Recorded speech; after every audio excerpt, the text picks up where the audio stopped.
നമസ്കാരം. എല്ലാ പ്രിയപ്പെട്ട പ്രേക്ഷകർക്കും പുതിയൊരു വാർത്താ പ്രഭാതത്തിലേക്ക് സ്വാഗതം. ഇന്ന് മെയ് 27 ബുധനാണ്. ഇടവം 13. ഒട്ടേറെ പ്രധാനപ്പെട്ട വാർത്തകൾ നമ്മൾ പ്രതീക്ഷിക്കുന്നുണ്ട്. അതിൽ ഏറ്റവും പ്രധാനം SIRൽ ഇന്ന് സുപ്രീം കോടതി വിധി വരുന്നു എന്നുള്ളതാണ്. ഞാൻ ഉന്മേഷ് ശിവരാമൻ.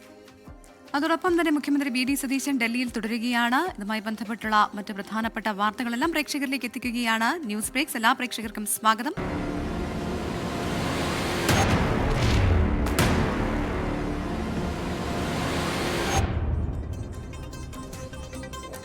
വിശദമായ വാർത്തകൾ നോക്കാം. ഞാൻ പ്രവിത ലക്ഷ്മി. SIRൽ സുപ്രീം കോടതി വിധി ഇന്ന്. തീവ്ര വോട്ടർ പട്ടിക പരിഷ്കരണത്തിന് നിയമസാധ്യത ചോദ്യം ചെയ്തുള്ള ഹർജികളിൽ സുപ്രീം കോടതി വിധി പറയും. ചീഫ് ജസ്റ്റിസ് സൂര്യകാന്ത് അധ്യക്ഷനായ ബെഞ്ചായിരിക്കും വിധി പറയുക.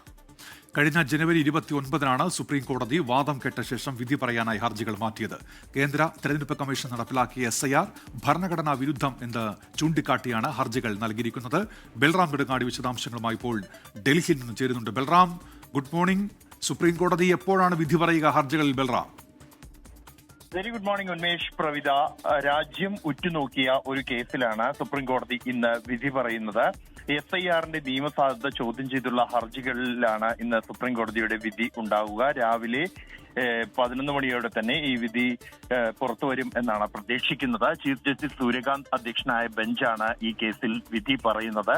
കഴിഞ്ഞ ജനുവരി 29 സുപ്രീം കോടതി ഈ കേസിൽ വാദം കേട്ട ശേഷം വിധി പറയാനായി മാറ്റിവെച്ചത്. കേന്ദ്ര തെരഞ്ഞെടുപ്പ് കമ്മീഷൻ നടപ്പാക്കിയ SIR ഭരണഘടനാ വിരുദ്ധം എന്ന് ചൂണ്ടിക്കാട്ടിയായിരുന്നു ഈ ഹർജികൾ സുപ്രീം കോടതിയിൽ സമർപ്പിച്ചത്. തെരഞ്ഞെടുപ്പ് കമ്മീഷന് SIR നടപ്പിലാക്കാൻ അധികാരമുണ്ടോ എന്നാണ് പ്രധാനമായും ഈ ഒരു കേസിൽ പരിശോധിച്ചത്. അതുകൊണ്ട് തന്നെ ഇതുമായി ബന്ധപ്പെട്ടായിരിക്കും സുപ്രീം കോടതി വിധി പറയുക.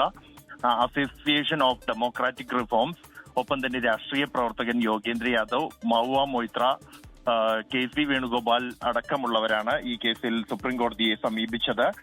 SIRന്റെ നിയമസാധുത തന്നെ ചോദ്യം ചെയ്ത് സമർപ്പിക്കപ്പെട്ട ഹർജികളിലാണ് സുപ്രീം കോടതിയിൽ നിന്നും നിർണായക വിധി ഇന്ന് വരാൻ പോകുന്നത്. ശരി, ബൽറാം നെടുങ്ങാടിയാണ് വിവരങ്ങൾ നൽകിയത്.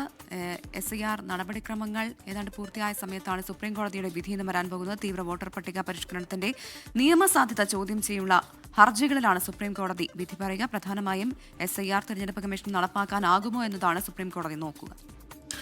അന്താരാഷ്ട്ര വാർത്തകളിലേക്ക് നോക്കുകയാണെങ്കിൽ വ്യോമാതിർത്തിയിൽ പ്രവേശിച്ച അമേരിക്കയുടെ ഡ്രോൺ വെടിവെച്ചിട്ടതായി ഇറാൻ ഇപ്പോൾ വ്യക്തമാക്കുകയാണ്. അമേരിക്ക വെടിനിർത്തൽ ലംഘിച്ചതായും ചരക്ക് കപ്പലുകളെ ആക്രമിച്ചതായും ഇറാൻ വിദേശകാര്യ മന്ത്രാലയം അറിയിച്ചു. തെക്കൻ ഇറാനിൽ ഇന്നലെ അമേരിക്ക നടത്തിയ ആക്രമണങ്ങൾക്ക് തിരിച്ചടി നൽകുമെന്ന് ഇസ്ലാമിക് റവല്യൂഷണറി ഗാർഡ് മുന്നറിയിപ്പ് നൽകിയിട്ടുണ്ട്. ഇറാൻ സംഘർഷത്തിന്റെ പശ്ചാത്തലത്തിൽ വൈറ്റ് ഹൌസിൽ നിന്ന് പ്രത്യേക മന്ത്രിസഭാ യോഗം ചേരുമെന്ന് അമേരിക്കൻ പ്രസിഡന്റ് ഡൊണാൾഡ് ട്രംപ് അറിയിച്ചിരിക്കുകയാണ്. മധു കൊട്ടാരക്കര വിവരങ്ങളുമായി അമേരിക്കയിൽ നിന്ന് ചേരുന്നു. മധു, ഗുഡ് മോർണിംഗ്. മധു, ഏറ്റവും പ്രധാനപ്പെട്ടത് പശ്ചിമേഷ്യൻ സംഘർഷവുമായി ബന്ധപ്പെട്ട സമാധാന കരാർ ഉടൻ തന്നെ നടപ്പിലാക്കുമെന്ന് ട്രംപ് പ്രഖ്യാപിച്ച ദിവസങ്ങൾ മാത്രമാണ് ആയിട്ടുള്ളത്. അതിനിടയിൽ വീണ്ടും ഈ സംഘർഷം കൂടുതൽ വഷളാകുന്ന ഒരു സാഹചര്യത്തിലേക്ക് നീങ്ങുന്നത് എന്തുകൊണ്ടാണ്? ഒപ്പം തന്നെ ഇതിൽ അമേരിക്കയുടെ നയം എന്താണ്? അമേരിക്ക പറയുന്നതിനോട് ഇറാൻ ഒരു തരത്തിലും അടുക്കുന്നില്ല എന്നുള്ള വിവരങ്ങളാണ് പുറത്തുവരുന്നത്. Good morning doctor Unmesh, Pravitha. ചൊവ്വാഴ്ച പുലർച്ചെ ഹോർമോസ്ഗാൻ പ്രവിശ്യയിൽ വലിയ സ്ഫോടന ശബ്ദങ്ങൾ കേട്ടതായിട്ട് ഇറാനിയൻ മാധ്യമങ്ങൾ റിപ്പോർട്ട് ചെയ്യുന്നുണ്ട്. ഇതിന് പിന്നാലെയാണ് അമേരിക്കയുടെ സൈനിക നടപടിയൊക്കെ രൂക്ഷമായി വിമർശിച്ചുകൊണ്ട് ഇറാൻ വിദേശകാര്യ മന്ത്രാലയം രംഗത്തെത്തിയത്. അതായത് കഴിഞ്ഞ 7 ആഴ്ചയായി നമുക്കറിയാം നിലനിൽക്കുന്ന വെടിനിർത്തൽ കരാറിന്റെ ആ കരാറിന്റെ ഒരു കടുത്ത ലംഘനം അമേരിക്ക ഇപ്പോൾ നടത്തിയിരിക്കുകയാണെന്നാണ് ഇറാൻ കുറ്റപ്പെടുത്തുന്നത്. എന്നാൽ ഈ ആരോപണം അമേരിക്ക തള്ളിയിരിക്കുകയാണ്. മിസൈൽ വിക്ഷേപണ കേന്ദ്രങ്ങളെയും അതുപോലെ കടലിൽ സ്ഫോടക വസ്തുക്കളുമായിട്ട് പോയ ബോട്ടുകളെയുമാണ് ലക്ഷ്യം വെച്ചതെന്നാണ് അമേരിക്കൻ സെൻട്രൽ കോം പറയുന്നത്. US സേനയെ സംരക്ഷിക്കുന്നതിനാണ്. അത് മാത്രമല്ല ഇതൊരു പ്രതിരോധ സ്വഭാവമുള്ള നടപടിയാണെന്നാണ് അമേരിക്കയുടെ വിശദീകരണം. അതേസമയം നേരത്തെ സൂചിപ്പിച്ചതുപോലെ ഇറാൻ വ്യോമാതിർത്തിയിൽ പ്രവേശിച്ച അമേരിക്കയുടെ ഡ്രോൺ വെടിവെച്ചിട്ടതായിട്ട് ഇറാൻ അവകാശപ്പെടുന്നു. നേരത്തെ പ്രവിത പറഞ്ഞ പോലെ ഇറാൻ സംഘർഷത്തിന്റെ പശ്ചാത്തലത്തിൽ വൈറ്റ് ഹൌസിൽ ഇന്ന് പ്രത്യേക മന്ത്രിസഭാ യോഗം ചേരുമെന്ന് US പ്രസിഡന്റ് ഡൊണാൾഡ് ട്രംപ് പറഞ്ഞിട്ടുണ്ട്. നേരത്തെ ട്രംപിന്റെ അല്ലെങ്കിൽ US പ്രസിഡന്റിന്റെ അവധിക്കാല വസതിയായ ക്യാമ്പ് ഡേവിഡിൽ വെച്ചായിരുന്നു ഈ ക്യാബിനറ്റ് ഷെഡ്യൂൾ ചെയ്തത്. പക്ഷേ എന്തുകൊണ്ടാണെന്ന് അറിയത്തില്ല, ഇത് വൈറ്റ് ഹൌസിലേക്ക് മാറ്റിയിരിക്കുകയാണ്. വെടിനിർത്തൽ ഇങ്ങനെ നിലനിൽക്കുമ്പോൾ ഇത്തരം ഈ ആക്രമണങ്ങൾ സമാധാന ചർച്ചകളെ കൂടുതൽ പ്രതിസന്ധിയിലാക്കുകയാണ്. അതേസമയം ഈ പശ്ചിമേഷ്യയിലെ സംഘർഷം അവസാനിപ്പിക്കുന്നതിനുള്ള സമാധാന കരാറിലെത്താൻ ഇനിയും ദിവസങ്ങൾ എടുത്തേക്കാമെന്നാണ് US state secretary Marco Rubio പറയുന്നത്. ഇറാന്റെ ഇറാന്റെ ആണവ പദ്ധതി അടക്കമുള്ള സങ്കീർണമായ വിഷയങ്ങളിൽ തീരുമാനമെടുക്കുവാൻ ഇനിയും ദിവസങ്ങൾ എടുക്കും. സാവകാശം ലഭിക്കുന്ന തരത്തിലാണ് പുതിയ ഒരു പ്രാഥമിക കരാർ ഒരുങ്ങുന്നതെന്നാണ് നമുക്ക് ലഭിക്കുന്ന റിപ്പോർട്ടുകൾ. അതേസമയം ഇറാൻ പാർലമെന്റ് സ്പീക്കർ മുഹമ്മദ് ബാക്കർ കാലിബാഫും അതുപോലെ അവരുടെ വിദേശകാര്യമന്ത്രി അബ്ബാസ് അറാഗ്ചിയും അവരുടെ സെൻട്രൽ ബാങ്ക് ഗവർണറും ഒക്കെ ദോഹയിലുണ്ടായിരുന്നു. ആ മൂന്നംഗ സംഘം ചർച്ചകൾക്ക് ശേഷം തിരിച്ചെത്തിയിട്ടുണ്ട്. രണ്ട് രാജ്യങ്ങളും തമ്മിൽ കരാറിൽ എത്തുകയാണെങ്കിൽ $24 ബില്യൺ, അതായത് ഏകദേശം 2400 കോടി ഡോളർ ഇറാനിയൻ ആസ്തികൾ മോചിപ്പിക്കപ്പെടുമെന്നാണ് റിപ്പോർട്ടുകൾ. പക്ഷേ ഇതിന് പകരം ഹോർമൂസ് കടലിടുക്ക് പൂർണ്ണമായും തുറന്നു കൊടുത്താൽ മാത്രമേ ഈ ഫണ്ടുകൾ വിട്ടു നൽകൂ എന്നുള്ള ഒരു കർശന നിലപാടിലാണ് അമേരിക്ക. ഇത് തന്നെയാണ് ഈ കരാർ മുന്നോട്ട് കൊണ്ടുപോകുന്നതിലുള്ള പ്രതിസന്ധിയും. ഉന്മേഷ്, പ്രവിധ. മുഖ്യമന്ത്രി വി ഡി സതീശൻ ഇന്ന് കേന്ദ്ര ആഭ്യന്തരമന്ത്രി അമിത്ഷായുമായി കൂടിക്കാഴ്ച നടത്തും. ഉച്ചകഴിഞ്ഞ് 3:30 ആഭ്യന്തരമന്ത്രിയുടെ വസതിയിലാകും കൂടിക്കാഴ്ച. രാത്രിയോടെ മുഖ്യമന്ത്രി തിരികെ ഡൽഹിയിൽ നിന്ന് കൊച്ചിയിലേക്ക് യാത്ര തിരിക്കും. വിവരങ്ങളുമായി ബൽറാം നെടുങ്ങാടിയാണ് ഇപ്പോൾ ഡൽഹിയിൽ നിന്ന് ചേരുന്നത്. Balram, good morning again. ഇന്ന് ആഭ്യന്തരമന്ത്രിയെ കാണുന്നുണ്ട് മുഖ്യമന്ത്രി. എന്തൊക്കെ കാര്യങ്ങൾ ചർച്ചയിൽ ഉയർന്നു വരും Balram? Very good morning Unmesh, പ്രവിധ. മുഖ്യമന്ത്രി വി ഡി സതീശൻ ഡൽഹിയിൽ തുടരുകയാണ്. അദ്ദേഹം ഇന്ന് ആഭ്യന്തരമന്ത്രി അമിത്ഷായുമായി കൂടിക്കാഴ്ച നടത്തുന്നുണ്ട്. വൈകിട്ട് 3:30 ആഭ്യന്തരമന്ത്രിയുടെ വസതിയിൽ വെച്ചാകും ഈ കൂടിക്കാഴ്ച നടക്കുക. കൂടിക്കാഴ്ചയിൽ പ്രധാനമായും കേരളത്തിന്റെ വികസന പദ്ധതികൾക്ക് ഒപ്പം തന്നെ ദുരന്ത നിവാരണ പ്രവർത്തനങ്ങൾക്കായുള്ള ഫണ്ട് അടക്കമുള്ള വിഷയങ്ങൾ ഈ കൂടിക്കാഴ്ചയിൽ ഉയർന്നു വരും എന്നാണ് സൂചന. പ്രത്യേകിച്ച് വയനാട് പുനരധിവാസവുമായി ബന്ധപ്പെട്ടുള്ള വിഷയങ്ങൾ ഉൾപ്പെടെ ഈ ചർച്ചയിൽ ഉയർന്നു വരും എന്ന സൂചനയാണ് ലഭിക്കുന്നത്. ഇതോടൊപ്പം തന്നെ സംസ്ഥാനത്തെ പൊതു സാഹചര്യങ്ങൾ ഉൾപ്പെടെയുള്ള വിഷയങ്ങൾ ആഭ്യന്തരമന്ത്രിയും മുഖ്യമന്ത്രിയും തമ്മിൽ നടത്തുന്ന കൂടിക്കാഴ്ചയിൽ ചർച്ചയാകും. ഇതിന് ശേഷം ഇന്ന് വൈകിട്ടോടെ തന്നെ മുഖ്യമന്ത്രി വി ഡി സതീശൻ കേരളത്തിലേക്ക്, കൊച്ചിയിലേക്ക് മടങ്ങും. കഴിഞ്ഞ ദിവസം പ്രധാനമന്ത്രി നരേന്ദ്രമോദിയുമായും ധനമന്ത്രി നിർമ്മല സീതാരാമനുമായും മുഖ്യമന്ത്രി കൂടിക്കാഴ്ച നടത്തിയിരുന്നു. ഈ കൂടിക്കാഴ്ചയിൽ ഒരു നവ കേരളം കെട്ടിപ്പടുക്കുന്നതിന് ആവശ്യമായ സഹായമാണ് അദ്ദേഹം തേടിയിരിക്കുന്നത്. കേരളത്തിന്റെ വികസന പദ്ധതികൾക്ക് കേന്ദ്ര സഹകരണം ഉണ്ടാകണമെന്ന് അദ്ദേഹം അഭ്യർത്ഥിക്കുകയും അനുഭാവപൂർവമായ പ്രതികരണമാണ് മന്ത്രിമാരിൽ നിന്നും, പ്രധാനമന്ത്രി നരേന്ദ്രമോദിയിൽ നിന്നും ധനമന്ത്രി നിർമ്മല സീതാരാമനിൽ നിന്നും ലഭിച്ചത് എന്ന് അദ്ദേഹം അറിയിക്കുകയും ചെയ്തിരുന്നു. നിരവധി വിഷയങ്ങൾ, പ്രത്യേകിച്ച് കേന്ദ്ര ഫണ്ട് സംബന്ധിച്ചുള്ള വിഷയങ്ങൾ അടക്കമുള്ള കാര്യങ്ങൾ ചർച്ചയായതായി അദ്ദേഹം അറിയിച്ചിട്ടുണ്ട്. ധവളപത്രം ഇറക്കും എന്ന് അദ്ദേഹം പ്രഖ്യാപിച്ചിരുന്നു. അടുത്ത മാസം ആദ്യവാരം ഈ ധവളപത്രം ഇറക്കി അതിൻ്റെ കാര്യങ്ങൾ ഉൾപ്പെടെയുള്ളവ കേന്ദ്രത്തെ ധരിപ്പിക്കുമെന്നും അദ്ദേഹം കഴിഞ്ഞ ദിവസം വാർത്താ സമ്മേളനത്തിൽ വ്യക്തമാക്കിയിട്ടുണ്ട്. എന്തായാലും ഇന്ന് മറ്റൊരു നിർണായക കൂടിക്കാഴ്ചയാണ് മുഖ്യമന്ത്രി വി ഡി സതീശൻ ഡൽഹിയിൽ കേന്ദ്ര ആഭ്യന്തരമന്ത്രി അമിത്ഷായുമായി നടത്തുന്നത്. അതോടൊപ്പം തന്നെ ബൽറാം, ഇന്ന് പ്രധാനപ്പെട്ട മറ്റൊരു കൂടിക്കാഴ്ച കൂടി ഡൽഹിയിൽ നടക്കാനിരിക്കുകയാണ്. അത് പ്രധാനമന്ത്രിയുമായുള്ള തമിഴ്നാട് മുഖ്യമന്ത്രി സി ജോസഫ് വിജയുടെ കൂടിക്കാഴ്ചയാണ്. അദ്ദേഹം ഇന്ന് ഡൽഹിയിൽ എത്തുന്നുണ്ട്. വൈകിട്ട് 4:30 പ്രധാനമന്ത്രിയുടെ ഔദ്യോഗിക വസതിയിൽ കൂടിക്കാഴ്ച നടത്തുകയെന്ന് മനസ്സിലാക്കുന്നു. അപ്പോൾ എന്തൊക്കെ കാര്യങ്ങളായിരിക്കും ജോസഫ് വിജയ് പ്രധാനമായും ചർച്ചയാക്കുക? എങ്ങനെയാണ് മറ്റു വിവരങ്ങൾ?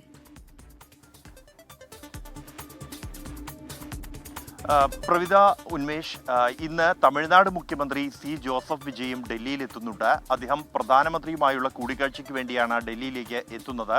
കഴിഞ്ഞ 3 ദിവസമായി അദ്ദേഹം പ്രധാനമന്ത്രിയുമായി കൂടിക്കാഴ്ചയ്ക്ക് ഉള്ള സമയം ചോദിച്ചിരുന്നു. ഈ തിങ്കളാഴ്ച വരാനായിരുന്നു ഒടുവിൽ നിശ്ചയിച്ചിരുന്നത്. എന്നാൽ പ്രധാനമന്ത്രിയുടെ സമയം ലഭിക്കാത്തതിനെ തുടർന്നാണ് യാത്ര മാറ്റിവെച്ചത്. ഇന്നെന്തായാലും അദ്ദേഹം ഡൽഹിയിൽ എത്തുന്നുണ്ട്. പ്രധാനമന്ത്രിയുമായുള്ള കൂടിക്കാഴ്ചയ്ക്ക് ഇന്ന് വൈകിട്ട് 4:30 സമയം ലഭിച്ചിരിക്കുന്നത്. പ്രധാനമന്ത്രിയുടെ വസതിയിൽ വെച്ചായിരിക്കും ഈ കൂടിക്കാഴ്ച. ഈ കൂടിക്കാഴ്ചയ്ക്ക് മുൻപോടിയായി തന്നെ കാവേരി പ്രശ്നം, തമിഴ്നാട് കർണാടക അതിർത്തിയിൽ ഡാം നിർമ്മിക്കാനുള്ള കർണാടകത്തിന്റെ നീക്കം അല്ലെങ്കിൽ ആ ഒരു നിർദ്ദേശം അത് തള്ളണമെന്ന ആവശ്യം ഉന്നയിച്ചുകൊണ്ട് അദ്ദേഹം കഴിഞ്ഞ ദിവസം തന്നെ പ്രധാനമന്ത്രിക്ക് കത്തയച്ചിരുന്നു. സ്വാഭാവികമായും ഈ കൂടിക്കാഴ്ചയിൽ ഈ വിഷയം ഉയർന്നു വരും. ഇതോടൊപ്പം തന്നെയാണ് തമിഴ്നാടിനുള്ള കേന്ദ്രവിഹിതം സംബന്ധിച്ചുള്ള കാര്യങ്ങൾ ഉന്നയിക്കും എന്നാണ് മുഖ്യമന്ത്രിയുടെ ഓഫീസിൽ നിന്നും ലഭിക്കുന്ന വിവരം. കഴിഞ്ഞ സർക്കാരിന്റെ കാലത്ത് തമിഴ്നാടും കേന്ദ്രവും തമ്മിൽ നിരന്തരം സംഘർഷത്തിൽ ഏർപ്പെട്ട ഒരു സാഹചര്യമുണ്ട്. അത് മാറി സൗഹാർദ്ദത്തിലേക്ക് മാറാനുള്ള ശ്രമങ്ങളായിരിക്കും മുഖ്യമന്ത്രിയുടെ ഭാഗത്തു നിന്നും ഉണ്ടാവുക എന്നാണ് അദ്ദേഹത്തിന്റെ ഓഫീസുമായി ബന്ധപ്പെട്ട ബന്ധപ്പെട്ട് ലഭിക്കുന്ന വിവരം പ്രധാനമന്ത്രിയുമായുള്ള കൂടിക്കാഴ്ചയ്ക്ക് ശേഷം രാഷ്ട്രപതി ദ്രൗപദി മുർമുവിന്റെ കൂടിക്കാഴ്ചയ്ക്ക് വേണ്ടിയും സി ജോസഫ് വിജയ് തമിഴ്നാട് മുഖ്യമന്ത്രി സമയം തേടിയിട്ടുണ്ട്. ആ കൂടിക്കാഴ്ച എന്നാൽ ഇന്ന് നടക്കാൻ സാധ്യതയില്ല. നാളെയായിരിക്കും രാഷ്ട്രപതി ദ്രൗപദി മുർമുവിനെ സി ജോസഫ് വിജയ് കാണുക എന്നാണ് ലഭ്യമാകുന്ന വിവരം. ഇതാണ് പ്രധാനപ്പെട്ട കൂടിക്കാഴ്ചയാണ് ഇന്ന് നടക്കാനിരിക്കുന്നത്. ഇന്നലെ മുഖ്യമന്ത്രി വി ഡി സതീശൻ പ്രധാനമന്ത്രി നരേന്ദ്രമോദിയെ കണ്ടിരുന്നു. സമാനമായ രീതിയിൽ ഇന്നിപ്പോൾ തമിഴ്നാട് മുഖ്യമന്ത്രി സി ജോസഫ് വിജയ് പ്രധാനമന്ത്രിയെ കാണാനിരിക്കുകയാണ്. വിവിധ വിഷയങ്ങൾ ചർച്ചയാകുമെന്നാണ് ബൽറാം നെടുങ്ങാടി നൽകുന്ന വിവരം. കേരളത്തിലെ മറ്റു വാർത്തകൾ പരിശോധിക്കുകയാണെങ്കിൽ അഭിനേതാക്കളുടെ സംഘടനയായ അമ്മയിലെ തർക്കം തുടരുകയാണ്. അൻസിബയുടെ പരാതി ജനറൽ ബോഡി യോഗം ചേർന്ന് ചർച്ച ചെയ്യാനാണ് അമ്മയിലെ നീക്കം. സ്പോൺസർഷിപ്പിലും സാമ്പത്തിക കാര്യങ്ങളിലും തട്ടിപ്പ് നടന്നിട്ടുണ്ടോ എന്ന് അന്വേഷിക്കണമെന്ന ആവശ്യം അംഗങ്ങൾക്കിടയിൽ ഉയർന്നിരുന്നു. ഇതടക്കം ചർച്ച ചെയ്യും. ലാൽ കൃഷ്ണൻ കൊച്ചിയിൽ നിന്ന് വിവരങ്ങളുമായി ചേരുകയാണ്.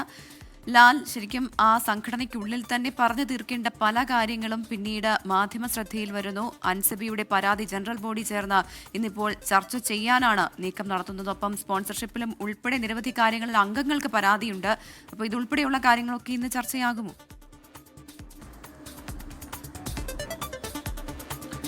പ്രവിത, ഈ പുതിയ സംഘടനാ നേതൃത്വം നിലവിൽ വന്നതിന് ശേഷം വലിയ രീതിയിലുള്ള വിമർശനങ്ങൾ സമീപകാലത്ത് ഉയർന്നു വരുന്നുണ്ടായിരുന്നു. പരിചയസമ്പന്നത അടക്കമുള്ള കാര്യങ്ങൾ ചോദ്യം ചെയ്തുകൊണ്ടാണ് പല വിഷയങ്ങളും ഉയർന്നു വന്നത്. അത് മാത്രമല്ല, ഈ സംഘടനാ നേതൃത്വത്തിലുള്ളവരുടെ ഇടയിൽ തന്നെ പല അഭിപ്രായങ്ങളും ഉണ്ടായിരുന്നു. ആ അഭിപ്രായ വ്യത്യാസങ്ങളെല്ലാം കൂടി ഒരുമിച്ച് ഒരു കുടക്കീഴിലെത്തിച്ച് അതിന് മാറ്റം വരുത്താം എന്ന തീരുമാനത്തിലേക്കാണ് പോകുന്നത്. അടുത്ത മാസം 21-ാം തീയതിയാണ് താരസംഘടനയായ അമ്മയുടെ ജനറൽ ബോഡി ചേരേണ്ടത്. അതിന് മുന്നോടിയായി തന്നെ പ്രശ്നപരിഹാരത്തിനുള്ള വഴികൾ കാണാം എന്നുള്ളതാണ് നിലവിലെ തീരുമാനം. അൻസിബ ഉന്നയിച്ച ആരോപണം അടക്കമുള്ള കാര്യങ്ങൾ ഇത്തരത്തിൽ ചർച്ച ചെയ്ത് നമുക്ക് പരിഹാരം കാണാമെന്ന തീരുമാനത്തിലേക്കാണ് നിലവിൽ പോയിക്കൊണ്ടിരിക്കുന്നത്. അതുമായി ബന്ധപ്പെട്ടുള്ള തീരുമാനങ്ങളിലേക്ക് ഉടനെ കടക്കും എന്ന് പ്രതീക്ഷിക്കുന്നുണ്ട്. മാത്രമല്ല, കുക്കു പരമേശ്വരൻ, ജനറൽ സെക്രട്ടറി കുക്കു പരമേശ്വരൻ അടക്കമുള്ള ആളുകളുമായി ബന്ധപ്പെട്ടും ആരോപണങ്ങളും മറ്റു കാര്യങ്ങളും നിലനിൽക്കുന്നുണ്ട്. തൊഴിൽപരമായ പീഡനങ്ങൾ നടന്നുവെന്ന പോലീസ് പരാതി അടക്കമുള്ള കാര്യങ്ങൾ പോലും ഈ വിഷയത്തിലുണ്ടായ പശ്ചാത്തലത്തിലാണ് അടിയന്തരമായി ഈ വിഷയം പരിഹരിക്കപ്പെടണം എന്ന തീരുമാനം എത്തുന്നത്. അത് ജനറൽ ബോഡിക്ക് മുമ്പ് പരിഹരിക്കാൻ കഴിയുമെങ്കിൽ അത്രയും നല്ലത്. അതുവരെ ആരും പരസ്യ പ്രതികരണം നടത്തരുത് എന്നുള്ളതാണ് താരസംഘടനയിലെ നിലവിലെ തീരുമാനം. അതനുസരിച്ചുകൊണ്ടാണ് പ്രശ്നപരിഹാരത്തിന് വേണ്ടിയിട്ട് ആദ്യഘട്ടത്തിൽ എന്ന രീതിയിൽ സംഘടനയുടെ നേതൃത്വത്തിൽ തന്നെ ചർച്ച നടത്താമെന്ന് തീരുമാനിക്കുന്നത്. ഇതോടൊപ്പം ഒരു ക്ഷേത്രം 75 ലക്ഷം രൂപയുടെ സ്പോൺസർഷിപ്പ് നടത്തിയതുമായി ബന്ധപ്പെട്ട വിവാദവും ഉയർന്നിരുന്നു. അതിൽ ഏതെങ്കിലും തരത്തിലുള്ള സാമ്പത്തിക ക്രമക്കേടുകൾ ഉണ്ടോ എന്ന കാര്യം കൂടി പരിശോധിക്കണം എന്ന ആവശ്യം കൂടി ഉയരുന്നുണ്ട്. മാത്രമല്ല, കൂടുതൽ പരാതികൾ അംഗങ്ങൾക്കിടയിൽ ഉണ്ടാകുന്ന സാഹചര്യത്തിലാണ് ഇത്തരത്തിൽ ഒരു പരിശോധന നടത്താം എന്ന തീരുമാനത്തിലേക്ക് സംഘടന എത്തുന്നത്.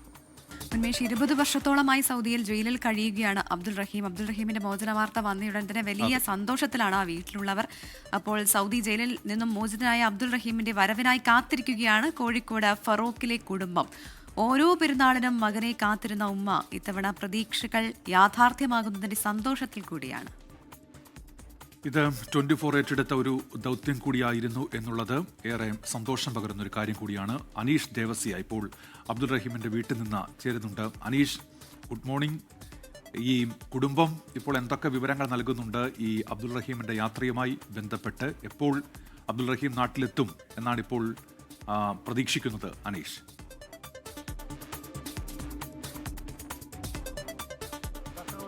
Pravitha, good morning. ഏതായാലും കേരളം കേൾക്കാൻ കൊതിച്ച പ്രാർത്ഥനയോടെ കാത്തിരുന്ന സന്തോഷ വാർത്ത കോഴിക്കോട്ടെ ഫറൂഖിലെ വീട്ടിലെത്തിയിരിക്കുകയാണ്. സൗദിയിൽ ജയിലിൽ കഴിയുന്ന അബ്ദുൾ റഹീം ഉടൻ ജയിൽ മോചനാവും. അദ്ദേഹത്തിന്റെ ജയിൽ മോചന ഉത്തരവിൽ അധികൃതർ ഒപ്പുവെച്ചിരിക്കുന്നു. എക്സിറ്റ് നടപടികളും പൂർത്തിയാക്കി കഴിഞ്ഞിരിക്കുന്നു. അദ്ദേഹം ഉടൻ തന്നെ സൗദിയിൽ നിന്ന് മടങ്ങി തിരിച്ച് കോഴിക്കോട്ടേക്ക് എത്തുമെന്നാണ് റിയാദിലെ നിയമസഹായ സമിതി അറിയിച്ചിരിക്കുന്നത്. നമ്മളിപ്പോൾ ഉള്ളത് അബ്ദുൾ റഹീമിന്റെ കോഴിക്കോട്ടെ ഫറൂഖിലെ വീട്ടിലാണ്. നമുക്കൊപ്പം അബ്ദുൾ റഹീമിന്റെ ജ്യേഷ്ഠൻ നസീർ ചേരുന്നുണ്ട്. ചേട്ടാ, കഴിഞ്ഞൊരു 20 വർഷത്തെ കാത്തിരിപ്പിനൊടുവിൽ ആ സന്തോഷ വാർത്ത എത്തിയിരിക്കുകയാണ്. അതെ, ഇന്നലെ ഒരു 5:30 മണിയോട് കൂടി നമുക്ക് ഈ വിവരം കിട്ടി. എക്സിറ്റ് അടിച്ചു, ഇനി അവൻ്റെ എല്ലാ അവിടുത്തെ പ്രൊസീജിയറും കഴിഞ്ഞു, ഇനി എത്രയും പെട്ടെന്ന് നാട്ടിലെത്തുന്നുള്ളൊരു മെസ്സേജാണ് ഇന്നലെ നമുക്ക് വന്നിരിക്കുന്നത്. എമിഗ്രേഷൻ നടപടികൾ പൂർത്തീകരിച്ച് എന്നത്തേക്ക് നാട്ടിലേക്ക് എത്താൻ കഴിയും? അവിടെ നിന്ന് കിട്ടുന്ന വാർത്ത എന്താണെന്ന് വെച്ചാൽ എമിഗ്രേഷൻ എയർപോർട്ടിൽ നിന്നായിരിക്കും ഉണ്ടാവുക. അപ്പോൾ ഏത് മണിക്കൂറുകളിലും നമുക്ക് അവനെ പ്രതീക്ഷിക്കാം, അവിടുന്ന് കയറ്റി വിടും എന്നുള്ളതാണ്. അപ്പോൾ നമ്മളൊരു നാളെ പെരുന്നാളാണ്, പെരുന്നാളിൽ നിന്ന് ഇവിടെ വീട്ടിലെത്തും എന്നുള്ളൊരു സന്തോഷത്തിലാണ് നമ്മൾ പ്രതീക്ഷിച്ചുകൊണ്ടിരിക്കുന്നത്. ഏതായാലും ഈ അദ്ദേഹത്തിന്റെ ഒരു മോചനവുമായി ബന്ധപ്പെട്ട് ലോകമെമ്പാടുള്ള മലയാളികൾ കൈകോർത്തത് ഒരു ചരിത്ര സംഭവമായിരുന്നു. എല്ലാവർക്കും നന്ദി പറയുന്നു ഈ അവസരത്തിൽ. ഏത് സമയത്തും എനിക്ക് പറയാനുള്ളത് അവരോട് എല്ലാവരോടും നമ്മുടെ സഹായിച്ച എല്ലാവരോടും എനിക്ക് പറയാനുള്ളത് നന്ദി തന്നെയാണ്. വേറെ ഒന്നുമില്ല. നമുക്ക് ഇത്രയും ചെറിയൊരു പൈസ ഒന്നല്ലല്ലോ, ഇത്രയും വലിയൊരു കോടികൾ ആവശ്യപ്പെട്ടപ്പോൾ എല്ലാവരും നമ്മളാകമഞ്ഞ് സഹായിച്ചു. 1 രൂപ മുതൽ 1 കോടി വരെ തന്ന ആളുകളുണ്ട്. പേരെടുത്ത് പറഞ്ഞ വിട്ടുമുതൽക്ക് എല്ലാവരോടും നന്ദിയും കടപ്പാടും തന്നെ അറിയിക്കാനുള്ളൂ. ഉന്മേഷ്, അതുപോലെ തന്നെയാണ് അദ്ദേഹത്തിന്റെ എക്സിറ്റ് നടപടികൾ പൂർത്തിയായിരിക്കുന്നു. ഇനി എമിഗ്രേഷൻ നടപടികളാണ് പൂർത്തിയാക്കാനുള്ളത്. അത് നാളെ തന്നെ പൂർത്തിയാക്കി അദ്ദേഹം നാട്ടിലേക്ക് മടങ്ങുമെന്നാണ് ഇപ്പോൾ കുടുംബം നമ്മളോട് പ്രതികരിച്ചിരിക്കുന്നത്. ഏതായാലും 2006 അദ്ദേഹം ഈ സൗദി ബാലന്റെ ഒരു മരണവുമായി ബന്ധപ്പെട്ട് ജയിലിലാവുന്നത്. തുടർന്ന് 2012 കോടതി അദ്ദേഹത്തിന് വധശിക്ഷ വിധിച്ചിരിക്കുന്നു. തുടർന്ന് 34 കോടി രൂപ ധനം സ്വീകരിച്ചുകൊണ്ട് കുടുംബം അദ്ദേഹത്തിന് മാപ്പ് നൽകി. തുടർന്ന് ഈ കഴിഞ്ഞ വർഷം ജൂലൈയിൽ കോടതി അദ്ദേഹത്തിന്റെ വധശിക്ഷ റദ്ദാക്കി. ഈ കോടതി അദ്ദേഹത്തിന്റെ വധശിക്ഷ റദ്ദാക്കിയെങ്കിലും അദ്ദേഹം 20 വർഷത്തെ ഒരു തടവ് ശിക്ഷ അനുഭവിക്കേണ്ടി വന്നു. അതിന്റെ കാലാവധിയാണ് ഇക്കഴിഞ്ഞ 19 അവസാനിച്ചിരിക്കുന്നത്. ഏതായാലും അദ്ദേഹത്തിന്റെ മോചന ഉത്തരവിൽ അധികൃതർ ഒപ്പുവെച്ചിരിക്കുന്നു. എക്സിറ്റ് നടപടികളും പൂർത്തിയായിരിക്കുന്നു. ഇനി എമിഗ്രേഷൻ നടപടികളാണ് പൂർത്തിയാകാനുള്ളത്. എത്രയും പെട്ടെന്ന് തന്നെ നാളെയോ മറ്റന്നാളോ അദ്ദേഹം കോഴിക്കോട്ടെ ഫറൂഖിലെ വീട്ടിൽ തിരിച്ചെത്തുമെന്നാണ് കുടുംബവും അതുപോലെ തന്നെ ഈ നാട്ടുകാരും പ്രതീക്ഷിക്കുന്നത്. ഉന്മേഷ്, പ്രവിത. ശരി, അതാണ് വലിയ സന്തോഷത്തിലാണ് അബ്ദുൾ റഹീമിന്റെ കുടുംബത്തിലുള്ളവർ. 20 വർഷങ്ങൾക്ക് ശേഷമാണ് അബ്ദുൾ റഹീം നാട് കാണാൻ പോകുന്നത്. പ്രത്യേകിച്ച് സൗദി അറേബ്യയിലെ തന്നെ പുറം ലോകം കാണാൻ പോകുന്നതെന്ന് പറയേണ്ടിയിരിക്കുന്നു. ഇപ്പോൾ അബ്ദുൾ റഹീമിന്റെ കാത്തിരിപ്പിലാണ്. പ്രത്യേകിച്ച് ഈ പെരുന്നാൾ ദിനത്തിലും വലിയ സന്തോഷത്തിലാണ് അവർ. ഇനിയും ഹജ്ജ് വാർത്തകളിലേക്കാണ്. പുണ്യനഗരിയിൽ തീർത്ഥാടക ലക്ഷങ്ങൾ.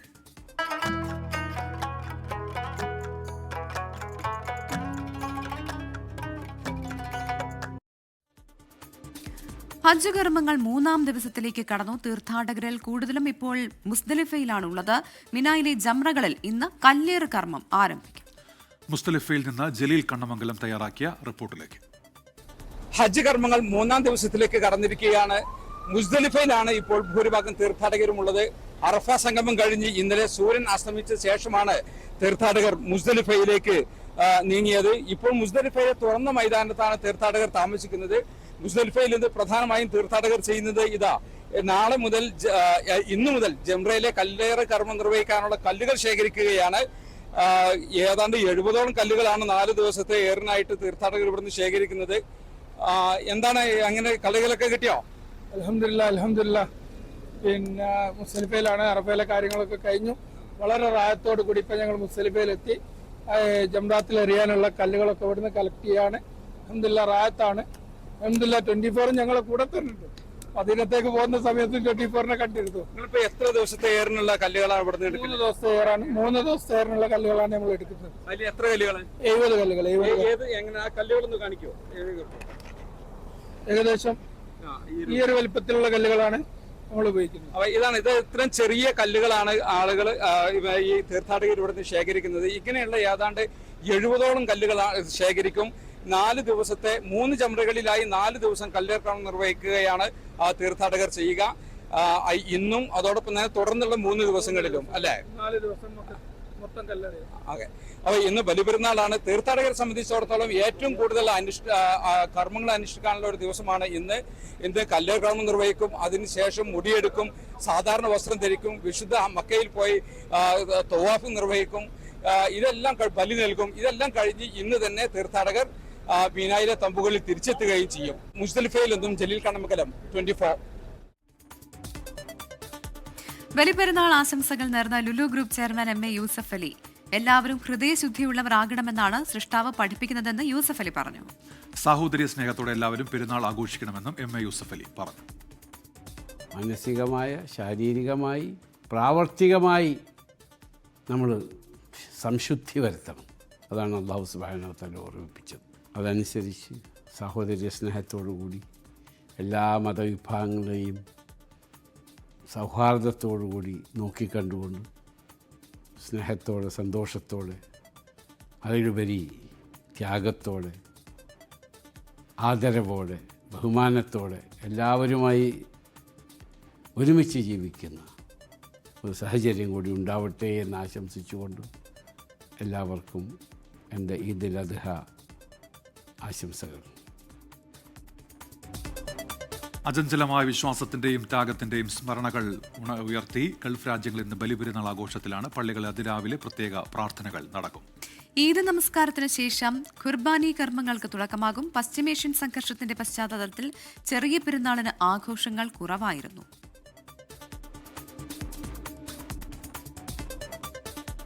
ഗൾഫിൽ ഇന്നാണ് ബലിപ്പെരുന്നാളെങ്കിൽ സംസ്ഥാനത്ത് നാളെയാണ് ഇസ്ലാം മത വിശ്വാസികൾ ബലിപ്പെരുന്നാൾ ആഘോഷിക്കുക. പെരുന്നാളിന് മണിക്കൂറുകൾ മാത്രം ബാക്കി നിൽക്കെ മലബാറിന്റെ വാണിജ്യ കേന്ദ്രമായ കോഴിക്കോട് മിഠായി തെരുവിൽ വൻ ജനത്തിരക്കാണ് അനുഭവപ്പെടുന്നത്. പുതുവസ്ത്രങ്ങൾ, ആഭരണങ്ങൾ, ചെരുപ്പുകൾ എന്നിവ വാങ്ങാൻ ആയിരങ്ങളാണ് നഗരത്തിലേക്ക് എത്തുന്നത്. ലോകമെമ്പാടുമുള്ള വിശ്വാസികൾ നാളെ ബലിപ്പെരുന്നാൾ ആഘോഷിക്കുകയാണ്. പെരുന്നാളിന് മണിക്കൂറുകൾ മാത്രം ബാക്കി നിൽക്കെ കോഴിക്കോട് മിഠായി തെരുവിൽ വലിയ ജനത്തിരക്കാണ് അനുഭവപ്പെടുന്നത്. പുതിയ വസ്ത്രങ്ങൾ വാങ്ങാനും ആഭരണങ്ങൾ വാങ്ങാനുമായി ആയിരങ്ങളാണ് ഒഴുകിയെത്തുന്നത്. ഇതിങ്ങനെ കൊല്ലത്തിൽ ഒരിക്കലും ഇങ്ങനെ കിട്ടുള്ളൂ.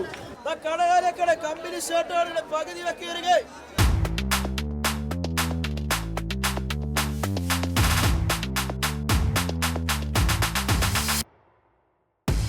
എല്ലാം എന്താ വാങ്ങിച്ച് നല്ല നല്ല സാധനങ്ങളാണ് വാങ്ങിച്ച്. കോഴിക്കോട് തെരുവിലാണ് ഇപ്പോൾ ഞങ്ങളുള്ളത്.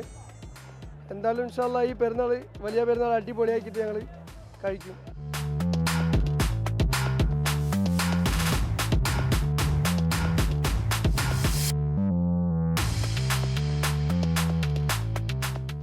അതിപ്പോൾ പെരുന്നാളിന് കുട്ടികളായിട്ട് വന്നാണ് ഡ്രസ്സ് എടുക്കാൻ. കുഴപ്പമില്ല, ഇപ്പോൾ തിരക്കാണ്. തുണിത്തരങ്ങൾ, ഫാൻസി ഐറ്റംസ്, അങ്ങനെ എല്ലാ കടകളിലും കാലുപോലും കുത്താൻ സ്ഥലമില്ലാതെ വലിയ തിരക്കിലാണ്.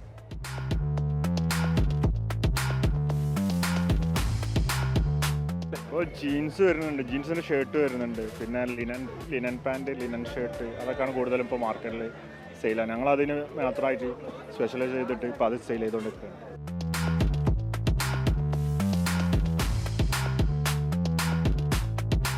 രാത്രി വൈകിയും ഈ ജനപ്രവാഹം തുടരുമെന്നാണ് കച്ചവടക്കാർ പറയുന്നത്.